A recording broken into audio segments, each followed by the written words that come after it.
സംശയിക്കേണ്ട, അഭിനവ നരേന്ദ്രനല്ല. അതിന് ഈ സമയം പോരാ, കുറച്ച് അധികം കൊണ്ട് പറയാൻ അത് പിന്നീട്. ഒറ്റ വാക്കിൽ എന്നെ ലോകം പറഞ്ഞതാണ്. എന്റെ അമേരിക്കയിലെ സഹോദരി സഹോദരന്മാരെ, ഭാരതീയ സംസ്കാരവും അതിന്റെ ഉന്നതിയും ചിക്കാഗോയിലെ ആ പ്രസംഗവേദിയിൽ മുഴക്കിയതാണ്.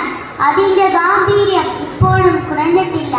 എന്റെ ഗുരുനാഥൻ ശ്രീ രാമകൃഷ്ണ പരമഹംസരിൽ നിന്നും ഞാൻ സ്വായത്തമാക്കിയത് നിരവധി ശിഷ്യഗണങ്ങളിലൂടെ ആധ്യാത്മ ഞാൻ അറിയിച്ചുകൊണ്ടേയിരിക്കുന്നു. ഉൾക്കാഴ്ചയുടെ മഹത്വം നൽകി എന്റെ പ്രിയ മാതാപിതാക്കൾ ആത്മീയതയുടെയും ഭാരതീയ ഹൈന്ദവ സംസ്കാരത്തിന്റെയും പ്രൗഢിയുള്ള പ്രചാരകനാകാൻ എന്നെ പരിചയപ്പെടുത്തി. അതിന്റെ ഫലമായി രാമകൃഷ്ണ മഠം, ശ്രീരാമകൃഷ്ണ മിഷൻ എന്നിവ സ്ഥാപിക്കാൻ എനിക്ക് സാധിച്ചു.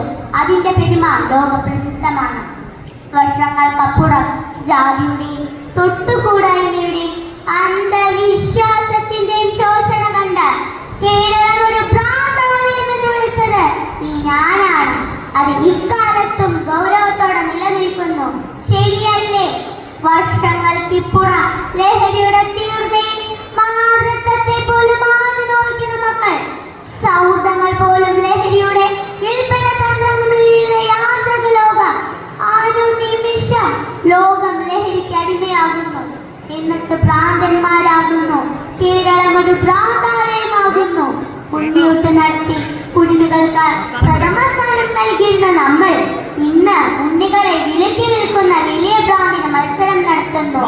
എന്റെ ഗുരുവിൽ നിന്നും എനിക്ക് മനസ്സിലായതാണ്, ജീവനാണ് ശിവൻ.